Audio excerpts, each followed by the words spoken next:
ইতিমধ্যেই রাজ্য জুড়ে বিভিন্ন জেলায় আলু তোলার কাজ শুরু হয়ে গেছে। চলছে আলু তোলার কাজ। নতুন আলুর দাম কি রয়েছে, আগামীতে আলুর ভবিষ্যৎ কি হতে পারে, আলুর দাম বাড়বে না কমবে, বিস্তারিত জানাবো এই ভিডিওতে। তাই চলুন বিস্তারিত খবর জেনে নেওয়া যায়। এছাড়াও আপনার এলাকায় এবছর আলুর ফলন কেমন হলো এবং আলুর দাম কি রয়েছে তা ভিডিওর নিচে কমেন্ট সেকশনে আমাদেরকে জানাতে পারেন। এবং যারা চ্যানেলে নতুন এসেছেন অবশ্যই চ্যানেলটিকে সাবস্ক্রাইব করে রাখুন, পাশে থাকা ঘন্টাটি বাজিয়ে রাখুন। আজ পশ্চিমবঙ্গের দার্জিলিংয়ে লোকাল আলুর দাম রয়েছে 2500 টাকা থেকে 3000 টাকা কুইন্টাল। দক্ষিণ দিনাজপুরের বালুরঘাটে লোকাল আলুর দাম রয়েছে 1100 টাকা থেকে 1300 টাকা কুইন্টাল।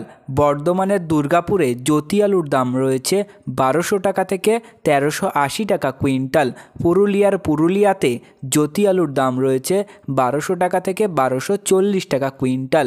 নদিয়ার করিমপুরে জ্যোতি আলুর দাম রয়েছে 1280 থেকে 1300 টাকা কুইন্টাল। বর্ধমানের কালনাতে জ্যোতি আলুর দাম রয়েছে 1450 থেকে 1550 টাকা কুইন্টাল।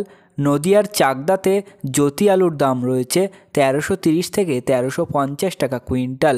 হাওড়ার রামকৃষ্ণপুরে জ্যোতি আলুর দাম রয়েছে 1290 থেকে 1320 টাকা কুইন্টাল। হুগলির চাম্পাডাঙ্গাতে জ্যোতি আলুর দাম রয়েছে 1400 টাকা থেকে 1440 টাকা কুইন্টাল।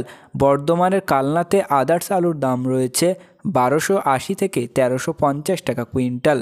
তো প্রিয় চাষি বন্ধুরা, এই ছিল আজকের গুরুত্বপূর্ণ ভিডিও। পরবর্তী আপডেট জানার জন্য অবশ্যই চ্যানেলটিকে সাবস্ক্রাইব করে রাখুন, পাশে থাকা ঘন্টাটি বাজিয়ে রাখুন এবং আপনার এলাকায় আলুর বাজার দর কী রয়েছে তা কমেন্টের মাধ্যমে আমাদেরকে জানাতে পারেন।